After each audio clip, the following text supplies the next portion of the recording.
इससे पहले स्टार्टिंग में हमने एल्गोरिदम बनाए थे। किस चीज़ के लिए एल्गोरिदम बनाए थे कि अगर हमें क्या करना है, अप टू n नंबर का एडिशन करना है, ठीक है, addition up to n number, ठीक है। स्टार्टिंग कहाँ से होगा, स्टार्टिंग फ्रॉम 1। जिसका भी माइक ऑन है ये म्यूट करो, ठीक है।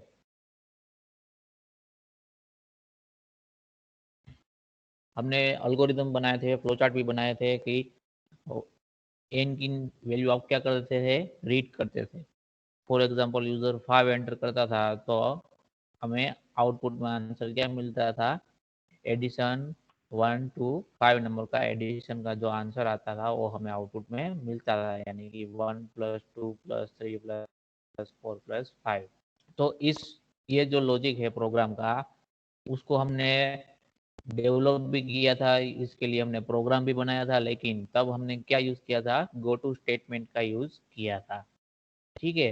अगर हम लूप का यूज करना चाहे तो इस सिचुएशन में हम क्या कर सकते हैं, लूप का भी यूज कर सकते हैं। क्यों लूप का यूज कर सकते हैं, क्योंकि हमें टास्क कौन सा परफॉर्म करना है, एडिशन का टास्क परफॉर्म करना है। और बेसिकली लूप जो स्ट्रक्चर है वो डिजाइन ही उसी के लिए किया गया है कि जब कोई कभी भी आपको कोई पर्टिकुलर टास्क हो उसको रिपीटेडली परफॉर्म करना हो, तब हम क्या यूज करते हैं, लूप कंट्रोल का यूज करते हैं, ठीक है। तो आज हम देखेंगे जो हमने n नंबर के एडिशन वाला प्रोग्राम गो टू स्टेटमेंट से बनाया था, सेम प्रोग्राम लूप की मदद से कर सकते हैं, डेवलप कर सकते हैं। इनफैक्ट अगर आप लूप का यूज करोगे तो आपका जो प्रोग्राम का लॉजिक है वो क्या हो जाएगा, इजी हो जाएगा compare to go to statement use करके आप जो प्रोग्राम डेवलप करते हो उसके। तो गो टू स्टेटमेंट से भी हम प्रोग्राम को डेवलप कर सकते हैं, लेकिन उसमें दिक्कत क्या आती है कि जब हमें क्या करना होता है, हमारे प्रोग्राम का ट्रेस आउट करना होता है, यानी कि हमें जानना होता है कि हमारा आउटपुट है वो किस तरीके से मिलेगा, 1 by 1 स्टेटमेंट के जरिए। तो अब गो टू स्टेटमेंट से डेवलप किया गया हो वो प्रोग्राम में दिक्कत आती है, यानी कि वो जो ट्रेस आउट है, डिबगिंग है, वो क्या हो जाता है, डिफिकल्ट हो जाता है। तो अब हम क्या करेंगे, सेम प्रोग्राम है उसको हम लूप की मदद से डेवलप करेंगे। तो हम प्रोग्राम किसके लिए बना रहे हैं कि यूजर है वो कोई एक नंबर एंटर करेगा, सपोज 7 नंबर एंटर किया हुआ है, तो आंसर क्या मिलेगा, 1 to 7 नंबर का जो एडिशन होके जो आंसर मिल रहा है वो आउटपुट स्क्रीन में आपके क्या होगा, प्रिंट। समझ में आया सबको, प्रोग्राम डेवलप किसके लिए करना है हमें। Yes sir. हाँ सर। ओके, तो अभी हम प्रोग्राम डेवलप करते हैं। किसी को आइडिया है कैसे होगा तो बता सकता है अभी। प्रोग्राम का जो लॉजिक होगा वो क्या होगा, प्रोग्राम का लॉजिक मतलब पता है उसका मीनिंग क्या होगा, प्रोग्राम लॉजिक कोई बता सकता है।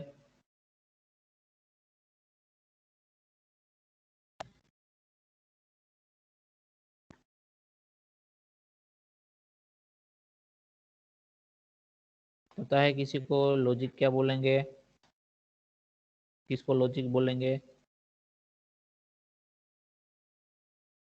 नो। कोई भी प्रोग्राम अगर आप डेवलप कर रहे हो, ठीक है, तो वो पर्टिकुलर प्रोग्राम किसी पर्टिकुलर टास्क को परफॉर्म करने के लिए आप डेवलप करोगे, राइट। तो वो यस टास्क सर। डेवलप करने के लिए, वो पर्टिकुलर टास्क को परफॉर्म करने के लिए आपने अपने प्रोग्राम के अंदर जो भी कोड ऑफ स्टेटमेंट लिखे होंगे उसको क्या बोलेंगे हम, लॉजिक बोलेंगे। यानी कि जो भी पर्टिकुलर टास्क है उसको परफॉर्म करने के लिए आपने जो थॉट लगाए हुए हैं उसको आप क्या करोगे, कोड के फॉर्म में लिखोगे, स्टेटमेंट के फॉर्म में, उसको तो क्या बोलेंगे हम, प्रोग्राम का लॉजिक बोलेंगे, ठीक है। बाकी वगैरह देखो ये इंक्लूड एसटीडीए वो है, फिर वॉइड मेन है, वो सभी तो हम हर एक प्रोग्राम में लिखते ही है, ठीक है, उसको हम लॉजिक नहीं बोलेंगे। लॉजिक किसको बोलेंगे कि जो आपका प्रोग्राम है उसका मेन पोर्शन होगा कि जिसके जरिए आपने जिस चीज के लिए प्रोग्राम बनाया है वो क्या होता होगा, फुलफिल होता होगा, तो उसको क्या बोलेंगे हम, प्रोग्राम का लॉजिक बोलेंगे। तो हमें इस प्रोग्राम में जो लॉजिक लिखना है वो क्या होगा कि हमें एक लूप लेना है, फिर लूप के अंदर हमें एडिशन का टास्क परफॉर्म करवाना है, तो वो हमारा क्या हुआ, लॉजिक हुआ, ऐसा हम बोल सकते हैं। समझ में आ रहा है सबको? Yes sir. ओके। बाकी सारी सपोज मैं यहाँ पर वेरिएबल डिक्लेयर करता हूँ, for example I variable declare करता हूँ, फिर एन वेरिएबल डिक्लेयर करता हूँ, फिर मैं सम वेरिएबल को क्या करता हूँ, डिक्लेयर करता हूँ। ये सारे वेरिएबल का डिक्लेरेशन हुआ, ठीक है। तो आई वेरिएबल का यूज हम किसके लिए करेंगे, हम हमारे प्रोग्राम में अभी क्या कर रहे हैं, फॉर लूप का यूज कर रहे हैं, ठीक है। फॉर लूप का यूज करेंगे तो फॉर लूप को कंट्रोल करने के लिए कोई एक वेरिएबल की रिक्वायरमेंट होगी हमें। जनरली हम फॉर लूप में जो भी वेरिएबल लेते हैं उसका नाम जनरली क्या रखते हैं, आई ही रखते हैं, ठीक है। तो इसकी जगह आप कोई भी वेरिएबल ले सकते हो, ए बी सी डी कोई भी ले सकते हो, लेकिन जनरली प्रोग्रामिंग टर्म्स में फॉर लूप में जो वेरिएबल कंट्रोल होता है, यानी कि जो फॉर लूप को कंट्रोल करने वाला जो वेरिएबल होता है उसको क्या नाम रखते हैं, जनरली आई नेम ही रखते हैं, ठीक है। आप ऐसा कंपलसरी नहीं है कि आई ही रखना, आप कोई भी वेरिएबल का नाम चूज कर सकते हो। फिर एन जो है वो किसके लिए है कि हमें कितने नंबर तक का एडिशन करना है उसकी वैल्यू हम उसमें स्टोर करवाएंगे। वो वैल्यू कहाँ से आएगी, जब प्रोग्राम एग्जीक्यूट होगा तब हम क्या करेंगे, तौर पे उसकी वैल्यू क्या करेंगे, एंटर करेंगे। वो वैल्यू कहाँ जाएगी, हमारे इनिशियल का टास्क परफॉर्म करवाना है तो सम लिया है जिसकी इनिशियल वैल्यू क्या है, 0 है, उसमें कुछ होना नहीं चाहिए, तभी आपका एडिशन का आंसर क्या आएगा, करेक्ट आएगा, ठीक है। तो हमने उसकी वैल्यू इनिशियलाइज कर दी 0 से। अब हम क्या करेंगे, जो हमारा प्रोग्राम है उसको परफॉर्म करने का, यानी कि जिस चीज के लिए, जिस टास्क को परफॉर्म करने के लिए हम प्रोग्राम बना रहे हैं उस टास्क को परफॉर्म करने के लिए हम क्या लिखेंगे, कोड लिखेंगे, ठीक है। तो हम पहले फॉर लूप लगाएंगे, आई की वैल्यू क्या करेंगे, 0 से करूँ या 1 से करूँ, यहाँ पर मैं 1 से करेंगे, क्योंकि हमें जो एडिशन करना है वो कहाँ से करना है, 1 से करना है, ठीक है। अगर 0 करोगे तो एडिशन का आंसर में कोई डिफरेंस नहीं आएगा, लेकिन क्या होगा, आपके प्रोग्राम का एक इटरेशन क्या होगा, बढ़ जाएगा, यानी कि आपका लूप है वो एक बार ज्यादा क्या होगा, एग्जीक्यूट होगा। तो जितनी बार ज्यादा एग्जीक्यूट होगा, फॉर एग्जांपल एक बार एग्जीक्यूट होने में सपोज कितना 1 सेकंड का टाइम लगता है, तो 100 टाइम्स उसको एग्जीक्यूट होने में कितने सेकंड का टाइम लगेगा, 100 सेकंड का टाइम लगेगा, अगर 1 से कर रहे हो तो। अगर 0 से करते हो तो क्या होगा, 101 टाइम आपका क्या होगा, लूप एग्जीक्यूट होगा, तभी वो 1 से लेके 100 तक का एडिशन कर पाएगा। तो 1 सेकंड आपका जो प्रोग्राम है वो ज्यादा कंज्यूम करेगा। तो अभी इस लेवल पे हमें टाइम की एफिशिएंसी की इतनी रिक्वायरमेंट नहीं है, ठीक है। लेकिन जब आप कोई बड़ा सॉफ्टवेयर बना रहे हो तभी ये चीज़ सब ये मैटर करती है। तो हमें अभी से ऐसी प्रैक्टिस करनी है कि हम जो प्रोग्राम कोड लिखे वो क्या हो, मिनिमम टाइम क्या करे, कंज्यूम करे, और हमें हमारे जो टास्क है उसके अकॉर्डिंग रिजल्ट भी मिले। ऐसा जरूर, ये सिर्फ ऐसा नहीं करना है कि हमें सिर्फ टाइम कंज्यूम ही घटाना है, ठीक है। लेकिन टाइम एफिशिएंसी के साथ साथ हमारा जो आउटपुट है, हमें जो डिजायर्ड आउटपुट चाहिए वो भी हमें मिलना चाहिए। उस तरीके से हमें क्या करना है, हमारे प्रोग्राम को डेवलप करना है। समझ में आ रहा है सबको? Yes sir. Yes sir. तो इसलिए हम क्या करेंगे, यहाँ पर आई की वैल्यू 1 से स्टार्ट करेंगे। अगर 0 से स्टार्ट करते हो तो भी कोई दिक्कत नहीं है, क्योंकि 0 का सम में एडिशन होगा तो वो 0 ही रहेगा। लेकिन आपका जो फॉर लूप है वो एक बार क्या होगा, ज्यादा एग्जीक्यूट होगा, और उतना टाइम क्या होगा, ज्यादा कंज्यूम होगा आपके प्रोग्राम को कंप्लीट होने में। तो हमें क्या करना है, अभी से ऐसी प्रैक्टिस करनी है कि जब हम प्रोग्राम को डेवलप करें तब हम इस तरीके से प्रोग्राम को लिखे, कोड करें, ताकि जो एग्जीक्यूशन टाइम है वो कम से कम रहे। ठीक है, तो यहाँ पर मैं कंडीशन क्या लिखूंगा, कोई बता सकता है? लूप हमें एग्जिट कब करनी है? जब हम नंबर n की वैल्यू तक पहुंच जाए तब। उसके बाद हमें क्या करना है, लूप को टर्मिनेट कर देना है। फॉर एग्जांपल मैं क्या ले रहा हूँ यहाँ पर, n की वैल्यू में क्या करवा रहा हूँ, n इक्वल टू मैं 15 ले रहा हूँ। तो हमें क्या करना है, 1 2 15 नंबर का एडिशन करना है और क्या होगा, बोथ इंक्लूडेड। तो मुझे फॉर लूप को एग्जिट करने के लिए यहाँ पर क्या कंडीशन लिखना होगा, कोई बता सकता है?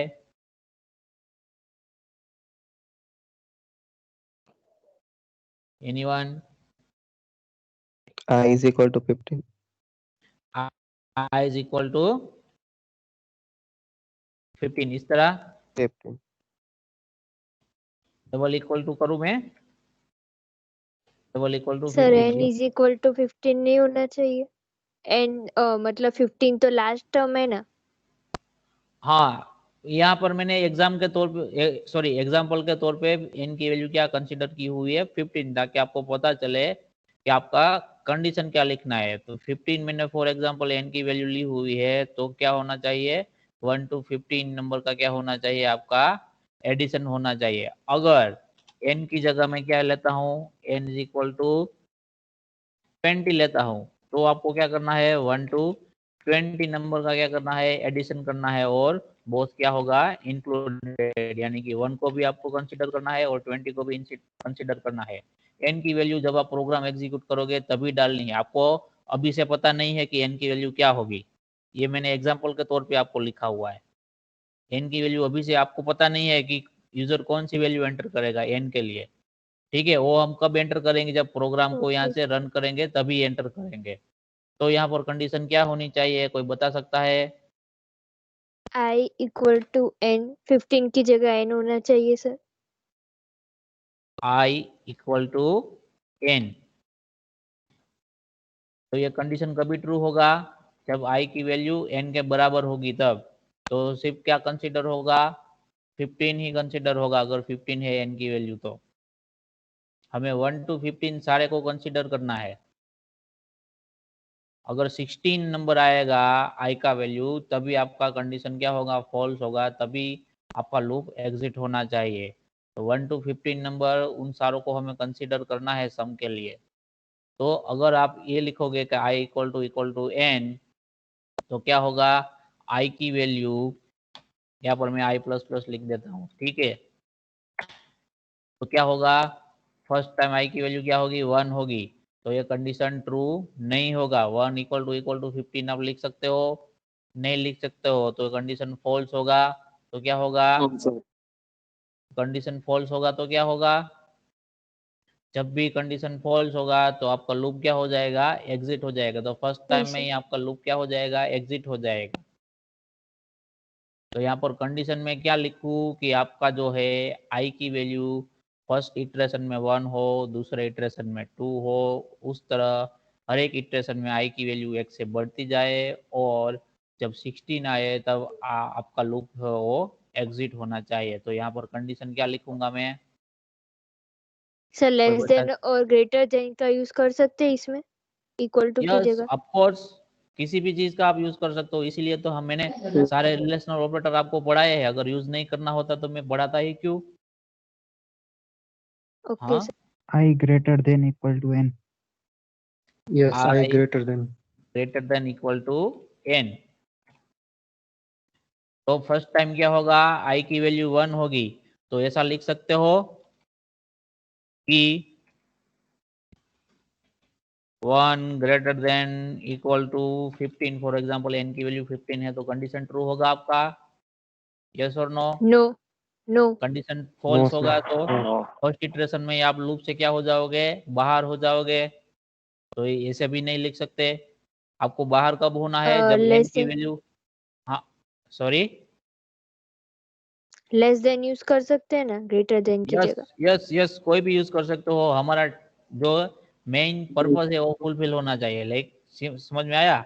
हम जो प्रोग्राम का कोड Yes, करना sir. चाहते हैं और हमने जो डिजायर्ड आउटपुट डिसाइड किया हुआ है वो हमें मिलना चाहिए। आप कोई भी ऑपरेटर का यूज कर सकते हो, लेस देन यूज करो, ग्रेटर देन यूज करो, नॉट इक्वल टू यूज करो, ठीक है, कोई भी यूज करो। तो हम यहाँ पर कौन सा यूज करेंगे, लेस देन और इक्वल टू। Then तो equal क्या to होगा, 1 less than equal to 15 condition true होगा कि फॉल्स? True. true. ट्रू होगा। तो हमारा जो बॉडी ऑफ द लूप जो लिखा होगा, ठीक है, वो क्या होगा, एग्जीक्यूट होगा। तो बॉडी में क्या लिखेंगे हम जो सम का जो है यानी कि एडिशन का टास्क परफॉर्म करने के लिए हम क्या लिखेंगे, कोड लिखेंगे, ठीक है। अगर फर्स्ट टाइम कोड एग्जीक्यूट हो जाएगा तो क्या होगा, आई की वैल्यू क्या होगा, फिर यहाँ पर हमने लिखा है आई प्लस प्लस, तो इंक्रीमेंट होगा। तो सेकंड इटरेशन होगा, उसमें आई की वैल्यू क्या होगी आपकी, 2 होगी। तो फिर से कंडीशन चेक होगा कि 2 लेस देन और इक्वल टू 15। तो कंडीशन क्या होगा, फिर से क्या होगा, ट्रू होगा कि फॉल्स होगा? True. ट्रू होगा, यस। ट्रू होगा तो क्या होगा, आपका जो भी बॉडी पोर्शन है फॉर लूप का वो एग्जीक्यूट होगा। उसके बाद क्या होगा, आई की वैल्यू फिर से इंक्रीमेंट होगी और क्या हो जाएगी, 3 हो जाएगी। तो थर्ड इटरेशन में फिर से कंडीशन चेक होगा कि 3 लेस देन इक्वल टू 15। ऐसे करते करते आई की वैल्यू कहाँ तक जाएगी आपकी, 15 तक जाएगी। 15 लेस देन इक्वल टू 15 करोगे तो भी आपका कंडीशन क्या होगा, ट्रू होगा। तो भी आपका क्या होगा, बॉडी पोर्शन जो फॉर लूप का लिखा हो एग्जीक्यूट होगा। लेकिन 15 के बाद आपका आई का वैल्यू क्या होगा, 16 हो जाएगा। तो कंडीशन क्या बनेगा अभी, 16 लेस देन इक्वल टू 15। तो इस False, टाइम sir. आपका कंडीशन क्या होगा, फॉल्स होगा, जब False. आई की वैल्यू क्या हो जाएगी, 16, ठीक है। फॉल्स हो जाएगी तो क्या होगा, जो फॉर लूप का बॉडी है वो एग्जीक्यूट नहीं होगा, यानी कि आप फॉर लूप से बाहर हो जाओगे और उसके बाद जो भी स्टेटमेंट लिखे होंगे वो एग्जीक्यूट होंगे। लेकिन उससे पहले आपको क्या मिल गया, फर्स्ट इटरेशन में 1 मिला आई की वैल्यू, सेकंड इटरेशन में आई की वैल्यू क्या मिली, 2 मिली। वैसे थर्ड इटरेशन में आई की वैल्यू क्या मिलेगी आपको, 3 4 5 अप टू 15। तो आपको क्या करना है, जो आई की वैल्यू बारी हर एक इटरेशन में क्या होती है, इंक्रीमेंट होकर मिल रही है, जो कि हमें चाहिए। क्यों, क्योंकि हमें 1 to 15 नंबर का क्या करवाना है, एडिशन करवाना है। तो बॉडी ऑफ द लूप में हम क्या लिखेंगे, sum is equal to sum plus I। समझ में आया ये क्यों लिखा मैंने? Yes, sir. क्योंकि हमें क्या करना है, 1 to 15 नंबर, अगर n की वैल्यू 15 हम कंसिडर करते हैं फॉर एग्जांपल, तो क्या करना, हमें 1 to 15 नंबर का एडिशन करना है, ठीक है। तो फर्स्ट टाइम जो सम है उसकी वैल्यू हमने क्या ली हुई है, 0 ली हुई है। तो फर्स्ट इटरेशन में क्या होगा, यहाँ पर 0 प्लस आई की वैल्यू 1 होगी, 0 प्लस 1 आंसर क्या मिलेगा, 1। तो फिर से कहाँ स्टोर होगा, हमारे सम वेरिएबल के अंदर। तो फिर से दूसरी बार आपका जो इटरेशन यानी कि सेकंड इटरेशन आपका एग्जीक्यूट होगा फॉर लूप का, तो सम की वैल्यू क्या होगी, 1 होगी और आई की वैल्यू क्या हो जाएगी, इंक्रीमेंट होके 2 हो जाएगी। तो 1 प्लस 2 करोगे तो आंसर क्या रहेगा, 3, जो हम फिर से कहाँ पर स्टोर करेंगे, हमारे सम वेरिएबल के अंदर। अप टू ये लूप रोटेट होता जाएगा, कहाँ तक रोटेट होगा कि आई की वैल्यू है जो वो n के बराबर हो जाती है तब तक। अगर i की वैल्यू n से बड़ी हो जाएगी तब ये लूप क्या हो जाएगा, आपका एग्जिट हो जाएगा। समझ में आ रहा है सबको? Yes, sir. Yes, sir. Yes, sir. ये लूप एग्जिट होगा मतलब क्या होगा, आपका जो सम है वो कहाँ तक परफॉर्म हुआ होगा, 1 to लेके n नंबर तक का जो भी एडिशन है वो आपका परफॉर्म हो चुका होगा। उसके बाद ही आपका लूप क्या होगा, एग्जिट होगा। तो अभी हमारा जो आंसर है वो कौन से वेरिएबल में है, कोई बता सकता है? हमें आंसर प्रिंट करने के लिए क्या प्रिंट करना चाहिए, यहाँ पर Sum. सम को प्रिंट करना है, करेक्ट, ठीक है। क्योंकि हमारा जो आंसर है वो कौन से वेरिएबल के अंदर है, हमारे सम वेरिएबल के अंदर है। तो एडिशन ऑफ 1 to सपोज मुझे n नंबर की, सपोज मैंने 15 डाला है तो यहाँ पर मुझे 15 प्रिंट करवाना है, तो मैं किसकी वैल्यू प्रिंट करूंगा, हमारे n वेरिएबल की वैल्यू प्रिंट करवाऊंगा, क्योंकि हमें पता नहीं है अभी कि n की वैल्यू क्या होगी। तो मैं n की वैल्यू को क्या करवा देता हूँ, यहाँ पर %d के फॉर्म में क्या करवा दूंगा, प्रिंट करवा दूंगा। तो मैसेज क्या होगा कि एडिशन ऑफ 1 टू n, यानी कि n की जो वैल्यू होगी वो हम बाद में यहाँ पर डाल देंगे, इज इक्वल टू, फिर से हम जो हमारा एडिशन का आंसर है वो हम प्रिंट करवाएंगे। यहाँ पर हम n लिखेंगे और दूसरा क्या लिखेंगे, सम। तो यहाँ पर कोमा करके हमने जो फर्स्ट वेरिएबल लिखा है वो कहाँ पर प्रिंट होगा, जो फर्स्ट %d लिखा है वहां पर प्रिंट होगा। और दूसरा वेरिएबल है वो कहाँ पर प्रिंट होगा, जो दूसरा %d लिखा है वहां पर प्रिंट होगा। ठीक है, समझ में आया सबको? Yes, yes sir. सर। तो अभी हम इसको एग्जीक्यूट करके देखते हैं कि अगर हमने जो लिखा है वो सही लिखा है, यानी कि हमने जो प्रोग्राम डेवलप किया है वो सही हुआ है या नहीं। ठीक है, तो उसके लिए हम उसको रन करते हैं। तो फर्स्ट टाइम हम क्या करेंगे, क्या हो गया, 0 हो गया। 1 2 0 इज 0। कोई बता सकता है ऐसा क्यों हो रहा है? एनीवन? Scanf નથી કરાયું. यस, हमने n की वैल्यू है वो यूजर से रिट्राइव नहीं किए, स्कैन नहीं यानी कि किए। इनपुट के तौर पे नहीं लिया हुआ है। तो क्या हुआ है, अगर इंटीजर नंबर आपने लिखा हुआ है, यानी कि आपका कोई भी वेरिएबल है उसका डेटा टाइप आपने क्या लिया हुआ है, इंटीजर लिया हुआ है, तो बाय डिफॉल्ट उसकी वैल्यू वो क्या कंसीडर कर लेगा, 0 कंसीडर कर लेगा, अगर आपने उसको इनिशियलाइज नहीं किया है तो। ठीक है, हमने n वेरिएबल डिक्लेयर कर दिया लेकिन उसका इनिशियलाइज नहीं किया। ठीक है, तो वो क्या कंसीडर कर लिया, बाय डिफॉल्ट उसने 0 कंसीडर कर लिया। तो आपको आउटपुट में क्या मिला कि एडिशन ऑफ 1 टू 0, यानी कि ये लूप है वो कभी एग्जीक्यूट हुआ ही नहीं है। ठीक है, क्योंकि फर्स्ट टाइम ही कंडीशन क्या हो जाएगा, 0 हो जाएगा। क्यों? क्योंकि 1 लेस देन और इक्वल टू n की वैल्यू क्या कंसीडर की, इसने 0 कंसीडर की है।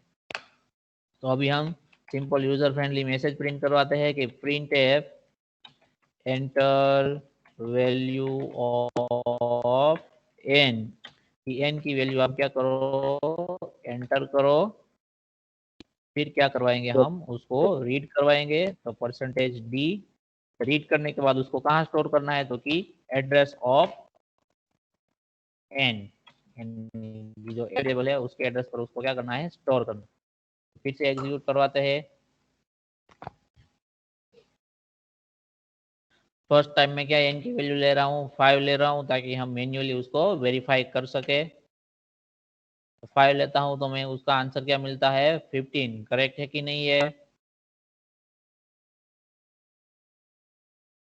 1 नो। प्लस 2 तो 3 होगा, 3 प्लस 3 6, 6 प्लस 4 तो 10, एंड 10 प्लस 5 तो क्या होगा, आंसर 15 होगा। यानी कि तो हमें आंसर मिल रहा है वो क्या होता है, करेक्ट मिल रहा है।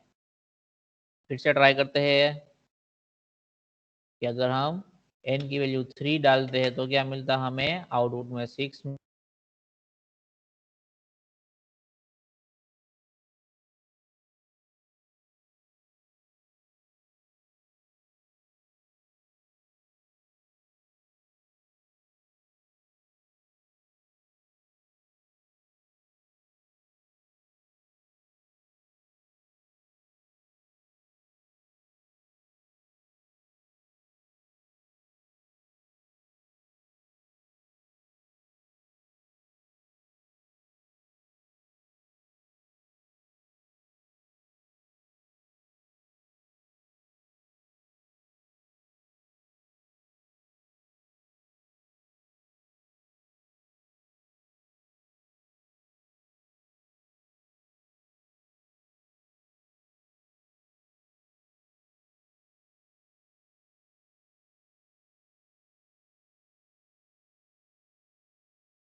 શું થઈ ગયું? સર નો અવાજ નથી આવતો. નેટવર્ક યુઝર મેં કીધું મારો મારો મને તો મારું ગયું. પેલા મને બત્તી મને પણ નથી આવતું.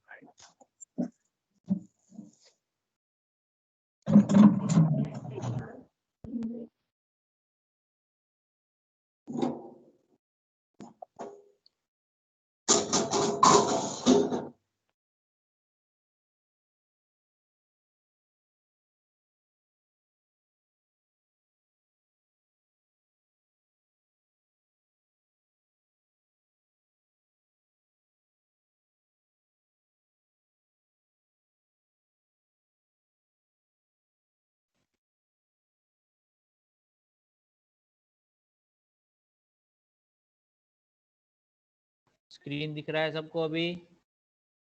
Yes sir. Yes sir yes sir.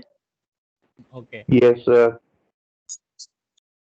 तो अभी हम प्रोग्राम को फिर से एग्जीक्यूट करते हैं और देखते हैं कि हमें अगर हम 15 नंबर एंटर करते हैं तो हमें क्या आंसर मिलता है। तो अगर हम 15 यहाँ पर एंटर करूंगा मैं तो आंसर क्या मिलेगा? 120 एडिशन का। तो समझ में आया सबको कि फॉर लूप के यूज से हम हमारे प्रोग्राम को कैसे परफॉर्म करेंगे? Yes yes sir. એ એન્ટર કરીને કરો ને જરાક નેટ વહી ગયું વચ્ચે. Sorry, n is equal to 3 number લખીને કરો ને જરાક. n इक्वल टू 3 करोगे तो क्या आंसर मिलेगा आपको? 6 मिलेगा। ठीक है, तो अभी हम n इक्वल टू 3 डालते हैं तो 6 हो गया। तो अभी बीच में आपको लोगों को स्क्रीन नहीं दिख रहा होगा, ठीक है, वो आपके हाँ। एंड से तक कोई प्रॉब्लम नहीं था। मेरे यहाँ क्या हो गया था, इंटरनेट डाउन हो गया था, तो उसके लिए ये हुआ था। बीच में 2-3 मिनट चला गया था स्क्रीन, तो आपकी एंड से कोई Yes, sir. प्रॉब्लम नहीं था। ठीक है, ओके सर. तो अभी हमने क्या किया, यहाँ पर 1 to n नंबर का क्या किया है, एडिशन करवाया। अभी इसमें मुझे स्लाइटली मॉडिफिकेशन क्या करना है कि एडिशन करना है n नंबर का स्टार्टिंग फ्रॉम 1, ठीक है, लेकिन वो सारे कैसे होने चाहिए? फॉर एग्जांपल इवन नंबर होने चाहिए या फिर ऑड नंबर होने चाहिए। सारे ऑड नंबर तो आपको क्या करना है? एडिशन करना है। तो मुझे इस प्रोग्राम में क्या मॉडिफिकेशन करना होगा, कोई बता सकता है? मैं एग्जांपल के तौर पे बता देता हूँ आपको कि अगर n की वैल्यू आप क्या कंसिडर कर रहे हो? 15 कंसिडर कर रहे हो, ठीक है। एग्जांपल में n की वैल्यू क्या करते हो आप? 15 कंसिडर करते हो, तो आपको एडिशन किसका करना है? 1 का करना है, 3, 5, 7, 9, 11, 13 एंड 15। तो ये सारे नंबर का आपको क्या करना है? एडिशन करना है। यानी कि 1 to n नंबर के बीच में जितने भी ओड नंबर आते हैं उन सारों को आपको क्या करना है? एडिशन करना है और उसका आंसर आपको क्या करना है? प्रिंट करना है। तो कोई बता सकता है मुझे इस प्रोग्राम में क्या मॉडिफिकेशन करना होगा? इंक्रीमेंट 2 थी। Yes, correct. हम क्या करवाएंगे? इंक्रीमेंट 2 से करवाएंगे, ठीक है। तो हम इंक्रीमेंट कहाँ कर रहे हैं? हमारे फॉर लूप के अंदर करवा रहे हैं, ठीक है। तो यहाँ पर हम सिंपली क्या लिख रहे हैं? i प्लस प्लस लिख रहे हैं, ठीक है। लेकिन i प्लस प्लस का अल्टीमेट मीनिंग क्या हो रहा है? अगर i प्लस प्लस को आप इलाबरेट करोगे तो क्या होता है? उसका एक्सप्रेशन कोई बता सकता है?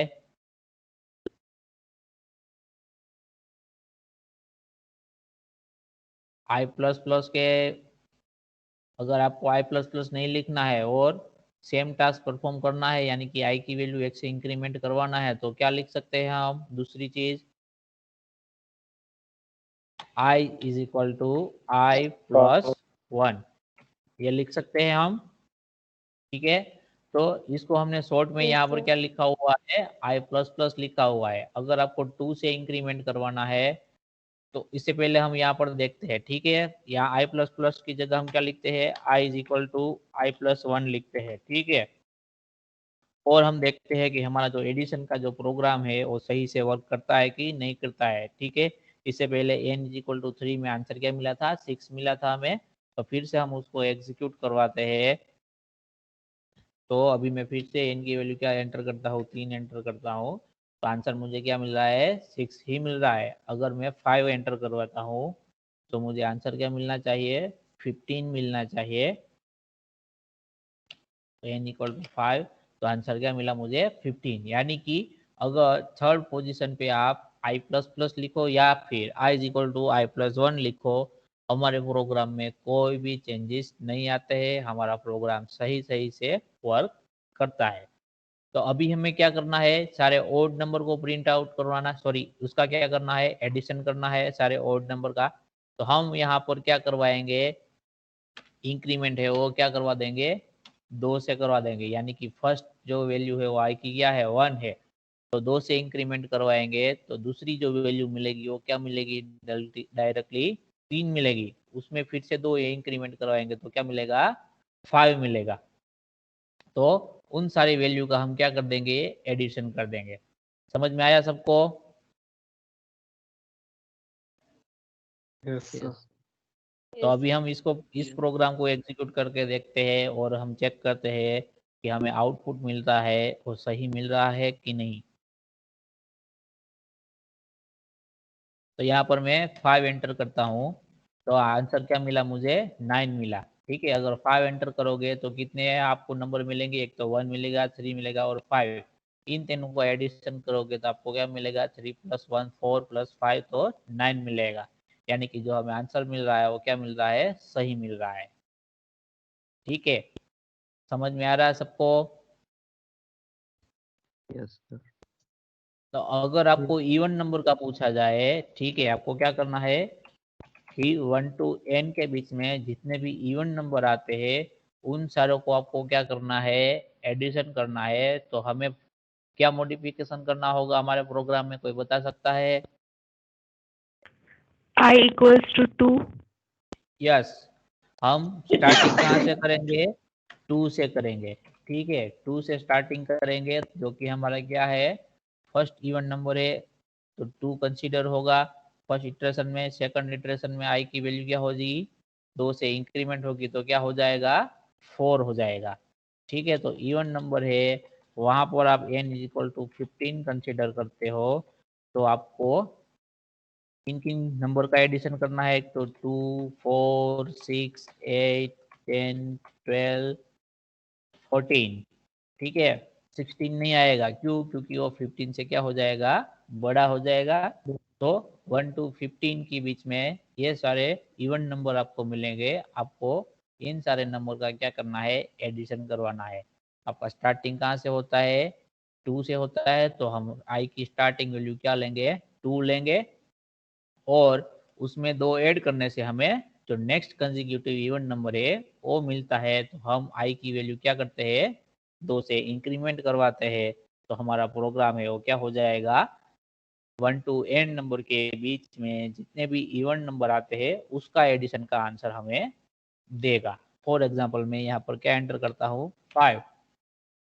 तो 1 to 5 के बीच में इवन नंबर कितने आते हैं, 2 ही है, एक तो 2 और 4, दोनों का एडिशन क्या होगा, 6 होगा। अगर मैं 7 एंटर करता हूँ तो मेरे पास कितने नंबर आएंगे, 2 + 4 + 6, जिसका आंसर होगा क्या, 12। समझ में आ रहा है सबको?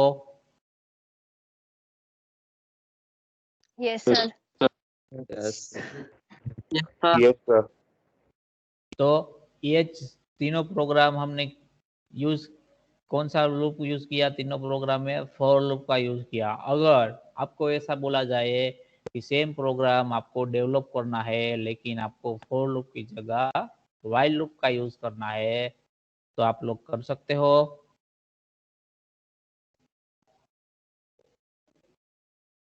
Yes sir. अभी मैं एक एग्जांपल यहाँ पर दिखाता हूँ आपको, ठीक है, कैसे करना है। मैं यहाँ से फॉर लूप को हटा देता हूँ, ठीक है, उसकी जगह हम क्या लिखेंगे, व्हाइल लूप लिखेंगे। कंडीशन हम बाद में एंटर करेंगे अभी। ठीक है, तो मैंने ऐसे एम्प्टी व्हाइल लूप यहाँ पर लिख दिया है। ठीक है, फॉर लूप में हम कंडीशन क्या लिख रहे थे, क्या लिखा था हमने कि आई है और लेस देन और इक्वल टू n होगा, तब तक हमें क्या करना था, लूप को चलाना था। तो सेम सिचुएशन, सेम कंडीशन हम वाइल के साथ भी यूज करेंगे। ठीक है, तो फॉर लूप में क्या होता था, फॉर लूप का जो इनबिल्ट फीचर है कि हम फॉर के स्टेटमेंट के साथ ही हम क्या करते थे, जो इंक्रीमेंट करवाना होता है या फिर डिक्रीमेंट करवाना होता है वो हम उसी लाइन में लिख देते थे।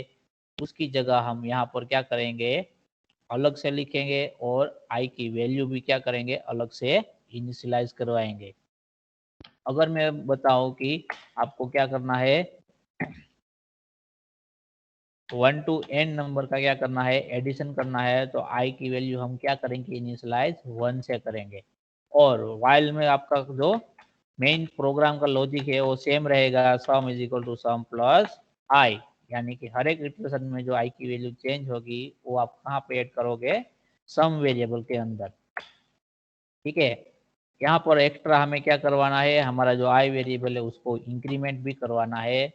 ठीक है, तो जो कोई भी लूप आप यूज करोगे, मैंने थियरी पोर्शन में भी बताया था आपको कि लूप आप जब भी यूज करोगे तब आपको तीन चीजें ध्यान में रखनी है कि आपका लूप कब एग्जिट करना है, तो उसके लिए एग्जिट कंडीशन लिखना है जो कि हमने व्हाइल के साथ में लिखा।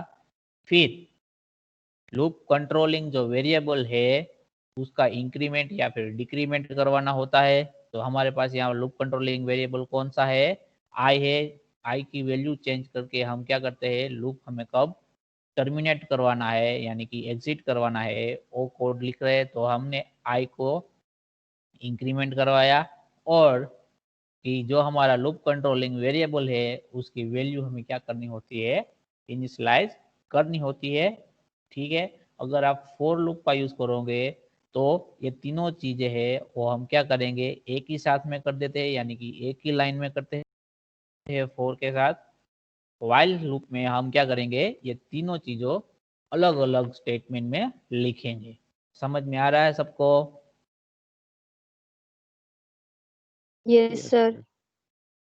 तो अभी हम इसको एग्जीक्यूट करते हैं।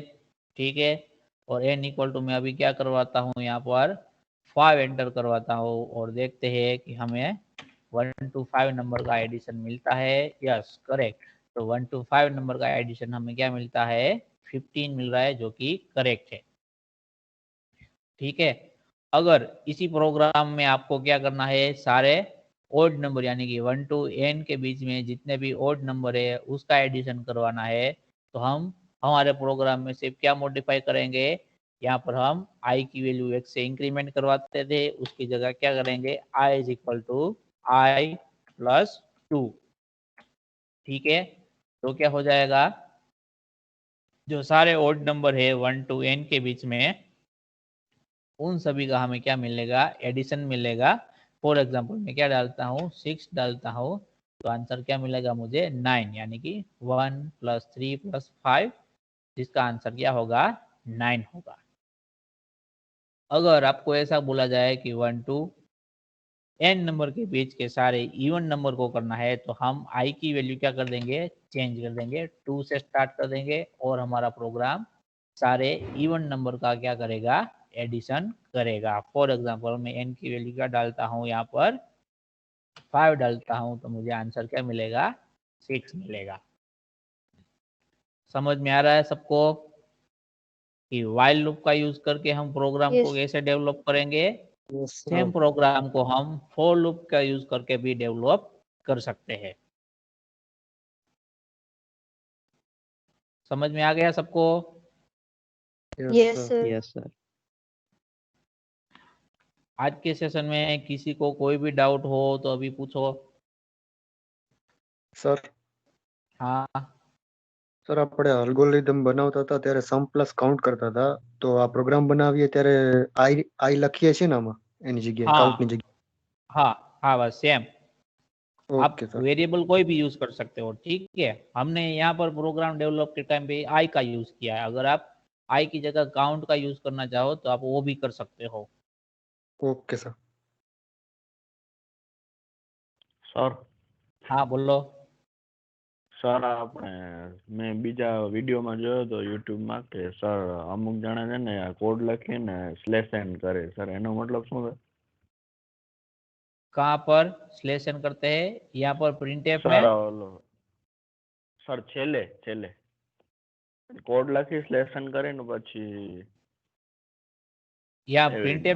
printf के स्टेटमेंट में હા સર हाँ स्लेशन का मतलब क्या होता है? न्यू लाइन में आपका आउटपुट प्रिंट होगा। ठीक है, सपोज आपके पास यहाँ पर 3 printf के स्टेटमेंट है, तो आपका फर्स्ट स्टेटमेंट ऐसे ही प्रिंट हो जाएगा, उसके बाद का जो स्टेटमेंट आएगा वो न्यू लाइन में होगा।